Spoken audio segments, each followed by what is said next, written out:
Rohit sir ನಮಸ್ತೆ. ಅಪ್ಪಾಜಿನ ಕಳ್ಕೊಂಡಿರ್ತಕ್ಕಂಥ ದುಃಖ ಇಡೀ ಇಂಡಸ್ಟ್ರಿಗೆ ನಿಜ ಕೂಡ ಎಲ್ಲರೂ ಕೂಡ ಈ ಸನ್ನಿವೇಶದಲ್ಲಿ ಅಪ್ಪನ ಕಳ್ಕೊಂಡಿರೋಂಥ ದುಃಖ ನಿಮಗೆ ಎಷ್ಟು ಕಾಡ್ತದೆ ಏನು ಹೇಳ್ತೀರಿ ಈ ಕ್ಷಣ?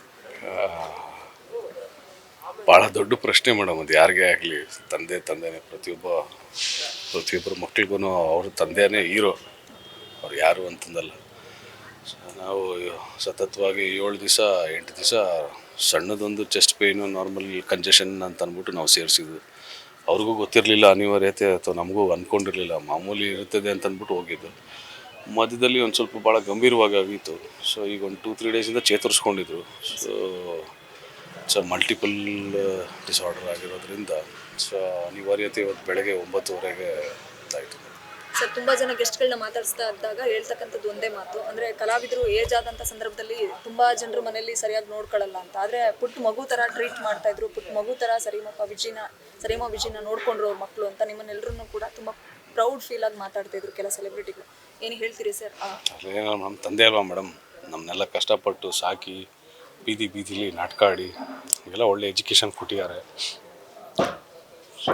ಎಲ್ಲಿ ಅಂತೆ ಸಂಸ್ಕಾರ ಸರ್, ಯಾವಾಗ, ಏನು? ಅದೇ ಇವತ್ತು ಮನೇಲಿ ಇರ್ತೀವಿ. ಸೊ ನಾಳೆ 10 to 11:30 ರವೀಂದ್ರ ಕಲಾಕ್ಷೇತ್ರ, ಅದಾದಮೇಲೆ ಚಾಮರಾಜಪೇಟೆ ಏನಾದರೂ ಆಸೆ ಇತ್ತು ಸರ್ ಕೊನೆಯದಾಗಿ ಏನಾದರೂ ಮಾಡಬೇಕು? ಇಲ್ಲ ಸರ್, ಅದರೆಲ್ಲ ಏನು ಅಲ್ಲಿವರೆಗೂ ಏನೂ ಇಟ್ಕೊಳ್ಳಿಲ್ಲ. ಅವ್ರಲ್ಲಿ ಯಾರಿದೆ ಅವ್ರು ಯಾವ ರೀತಿ ಹೇಳಿದ್ದಾರೆ.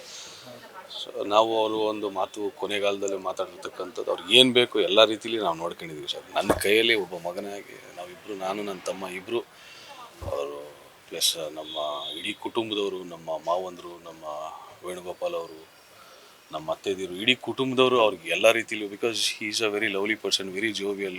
ಇವತ್ತವರೆಗೂ ಒಬ್ಬ ತಂದೆಯಾಗಿ ಹೊಡೆಯೋದಲ್ಲ, ಬೈಯೋದು ಕೂಡ ಇಲ್ಲ. ನಾವು ಫೇಲ್ ಆದರೂ ಕೂಡ ನೆಕ್ಸ್ಟ್ ಟೈಮ್ ಮಾಡುವಂಥ. So is a big motivator in my life. ಲಾಸ್ಟಿಗೆ ಯಾರ ಜೊತೆ ಮಾತಾಡಿದ್ದು ಸರ್ ಹಾಸ್ಪಿಟಲ್?